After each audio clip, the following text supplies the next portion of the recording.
South TV 19కి సుస్వాగతం. సంగారెడ్డి జిల్లా కొండాపూర్ మండలంలో అనంతసాగర్ గ్రామంలో క్రిస్టమస్ వేడుకలు చాలా ఘనంగా జరిగాయి. క్రైస్తవ సోదరులు తమ ఆటపాటలతో మరియు ప్రార్థనలతో తమ యొక్క దేవుణ్ణి స్వచ్ఛమైన కోరికలను తీర్చాలని కోరారు.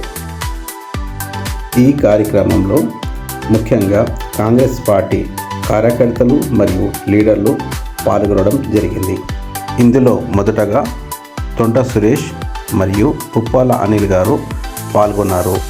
హిందూ, ముస్లిం, క్రైస్తవులు భిన్నత్వంలో ఏకత్వాన్ని చాటి చెప్పారు. తొంట సురేష్ గారిని, అదేవిధంగా నాయన మరి అనంతసాగర్ మరి గ్రామంలో కాంగ్రెస్ నాయకులు మరి అనిల్ గారిని బట్టి, కొండ రాజు గారిని బట్టి క్రీస్తు యేసునందు మహిమేశ్వరులు వారి ప్రతి అవసరతను తీర్చి ప్రభా వారి కోరికలు సిద్ధింపజేసి ఆలోచన సఫలపరచమని. క్రిస్మస్ సందర్భంగా చర్చిలకు నన్ను ఆహ్వానించిన అందరికీ, అదేవిధంగా సోదరుమణులకు అందరికీ క్రిస్మస్ శుభాకాంక్షలు. Thank you. Merry merry Christmas.